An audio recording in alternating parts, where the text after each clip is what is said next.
Jernihnya sungai di Sumatera Barat bak Sungai Aar Swiss. Pelepasan air dari Danau Singkarak melalui aliran Sungai Ombilin menghadirkan panorama menawan yang sekilas mengingatkan pada keindahan sungai-sungai di Swiss. Dilansir akun Volt 218, Selasa 2 Desember 2025. Namun, di balik pesona tersebut, tersimpan harapan besar bagi wilayah Sumatera yang tengah berupaya bangkit dari bencana banjir dan longsor. Langkah pelepasan air ini merupakan bagian dari pengelolaan sumber daya air untuk meminimalkan risiko bencana sekaligus mendukung proses pemulihan daerah-daerah terdampak. Warga berharap kebijakan ini dapat mempercepat perbaikan infrastruktur dan memulihkan aktivitas masyarakat yang sebelumnya terdampak banjir dan longsor. Penelusuran terhadap fenomena tersebut mengarah pada karakter geologi kawasan Hulu Batang Ombilin. Wilayah di sekitar hulu diketahui memiliki sebaran batu kapur dalam jumlah besar. Material ini dikenal mudah meluruh menjadi partikel halus yang justru membantu proses penyaringan alami di aliran sungai. Keberadaan batu kapur membuat air mengalir tanpa membawa sedimen berat yang biasanya menyebabkan warna coklat atau keruh. Proses ini kemudian menghasilkan aliran yang tampak bening meski debit air sedang tinggi. Kondisi serupa ditemukan pada sungai-sungai lain yang bermuara ke Danau Singkarak. Karakter batuan di daerah tersebut menciptakan pola yang sama, yaitu air yang tetap jernih meskipun wilayah sekitarnya sedang berada dalam situasi banjir.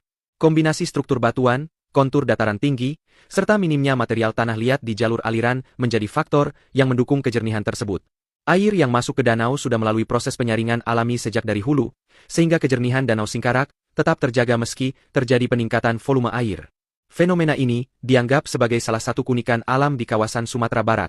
Secara umum, wilayah yang tidak memiliki batu kapur biasanya mengalami kondisi berlawanan ketika hujan ekstrim datang. Material tanah yang mudah tergerus akan terbawa arus dan membuat air berubah warna menjadi coklat pekat. Di banyak daerah, situasi tersebut sudah dianggap sebagai kondisi yang wajar saat banjir melanda. Karena itu, kejernihan Batang Ombilin dan Danau Singkarak di tengah cuaca ekstrim dianggap menyimpang dari pola umum yang selama ini dikenal masyarakat. Selain faktor geologi, kondisi lingkungan di sekitar hulu yang masih relatif terjaga ikut memperkuat kemampuan sungai dalam mempertahankan kejernihannya.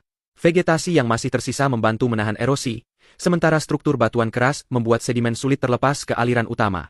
Kombinasi faktor alam inilah yang menciptakan pemandangan yang kini ramai dibicarakan publik.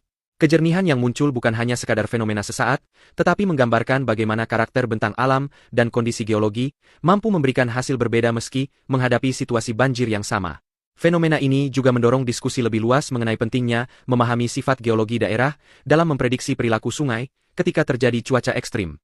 Banyak warganet mulai menyoroti bagaimana perbedaan struktur batuan dapat menghasilkan tampilan air yang sangat kontras antara satu wilayah dengan wilayah lain. Situasi ini kemudian menjadi contoh nyata bahwa tidak semua banjir menghasilkan air keruh, tergantung pada bahan alam yang mendominasi kawasan hulu.